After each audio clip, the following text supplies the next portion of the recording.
टीपू सुल्तान। ये जो लफ्ज शेर है, शेर हिंदुस्तान, ऐसे नहीं हमारे और आपके लिए नहीं है।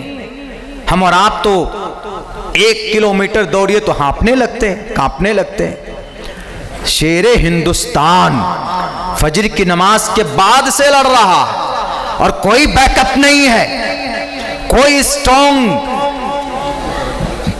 जमात नहीं है उनके साथ, तने तनहा। कुछ लोग थे हमरा, शहीद हो चुके थे, फिर उठते हैं, सर पे पगड़ी नहीं, दोनों हाथ से तलवार लेकर आगे बढ़ते हैं, मैदान में निकलते हैं। उसके बाद मेरे भाइयों, कम से कम 25 से 30 अंग्रेज के फौजों को वासिले जहन्नम किया। एक पेड़ के नीचे से छुपकर बड़ी शार्प उससे निशाना साधा गया तो टीपू सुल्तान की एक कनपट्टी पर गोली लगी, यहां पर गोली लगी। जब उनकी यहां पर गोली लगती है तब वह बेहोश होकर वहीं पर गिर गए।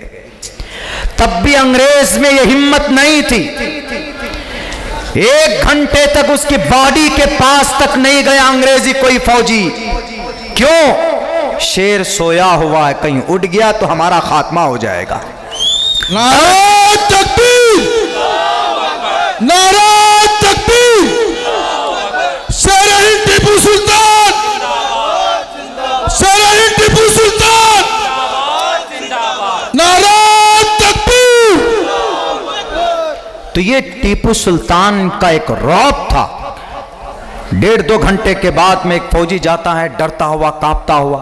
जनरल हॉर्स छुपकर पीछे से देख रहा है कि देखो जरा, मरा के जिंदा है। डर डर कर पहुंचे, पैर हिलाया, उसके बाद ऐसे पलटा, देखे कि नहीं वो शहीद हो चुके हैं। तब जनरल हॉर्स आता है दौड़ता हुआ, बुज़दिल कम बखत, पूरा साजिश रचने वाला, और उसके सीने पर चढ़ता है।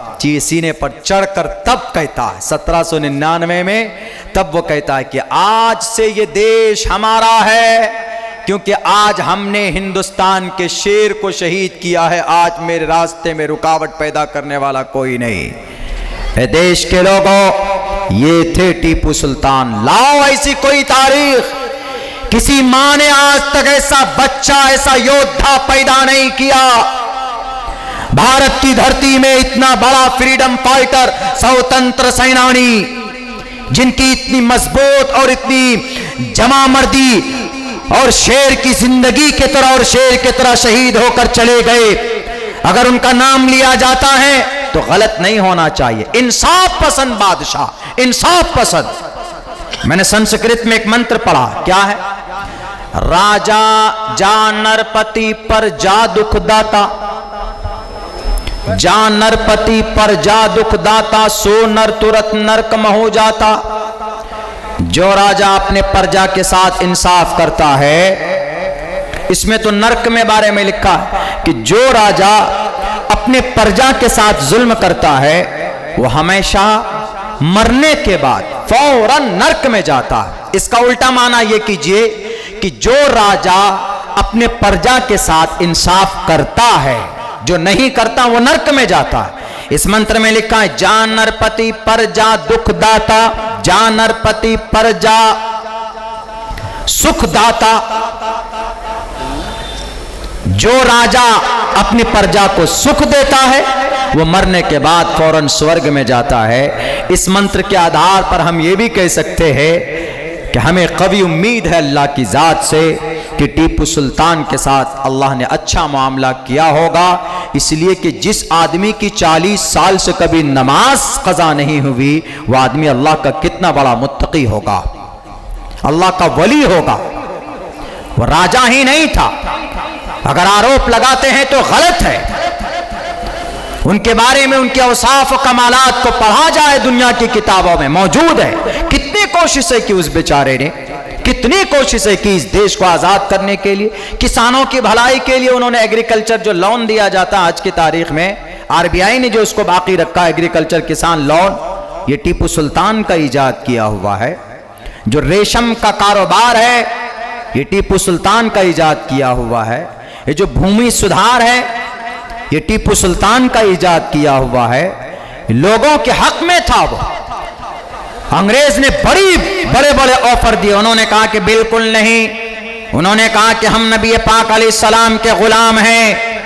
नबी पाक अलैहिस्सलातु वस्सलाम की जीवनी हमने पढ़ी है और नबी पाक अलैहिस्सलातु वस्सलाम को अल्लाह ने सही बात पहुंचाने के लिए इस धरती पर नबी और रसूल बनाकर भेजा। नबी पाक अलैहिस्सलाम के पास भी पहुंचे थे अबू जहल, उतबा, शैबा, वलीद, हंजला, मुगीरा। आपके चचा के पास अबू तालिब के पास पहुंचे तो आप अलैहिस्सलातु वस्सलाम के चचा को ये कहा, अबू जहल ने कहा कि अबू जहल तुम्हारा भतीजा क्या चाहता है? पैसा चाहता है, दौलत चाहता है, हुकूमत चाहता है, कुर्सी चाहता है या किसी खूबसूरत लड़की से शादी करना चाहता है? जो चाहे बोलो, हम देने के लिए तैयार हैं। लेकिन ये जो दीन लेकर आ रहा है, ये जो एक एक अल्लाह की बात कर रहा है, ये जो नया कुरान, नया पैगाम की बात कर रहा है, बस सिर्फ कह दो को उससे रुक जाए। तो उन्होंने कहा था, अल्लाह के नबी ने कहा था अपने चचा को, अबू तालिब को। अबू तालिब ने जब कहा कि बेटे फला फला आए थे, ये ऑफर दे करके गए, उन्होंने उस वक्त में कहा, ए चचा, ये लोग तो कुछ भी नहीं है, कुछ भी ऑफर नहीं है। अगर ये लोग आसमान से चांद और सूरज दोनों मेरे दोनों हाथ में लाकर रख दें, मैं फिर भी कयामत तक मैं उस काम को करता रहूंगा, मरते दम तक उस काम को करता रहूंगा जिस काम के लिए मुझे मेरे रब ने नबी और रसूल बना करके भेजा है। मेरे भाइयों, मेरे साथियों, ये नबी की सीरत को कोड किया अंग्रेज के सामने में। उन्होंने कहा कि जब तक मैं मैसूर की धरती पर हो, कर्नाटक के इलाके में जब तक मेरी हुकूमत है, ए अंग्रेज तू कान खोल कर सुन ले, सपने में भी अगर तुझे मेरी तस्वीर नजर आए तो वहां यह समझ लेना कि टीपू सुल्तान का यह पैगाम है। तो पूरी इंग्लैंड, बर्तानिया मेरे हाथ में लाकर रख देगा, बल्कि वहां का राजा और प्रिंस बना देगा मुझे, मैं तब भी भारत की जमीन का एक टुकड़े का सौदा तुमसे करने के लिए तैयार नहीं हो। ये था टीपू सुल्तान।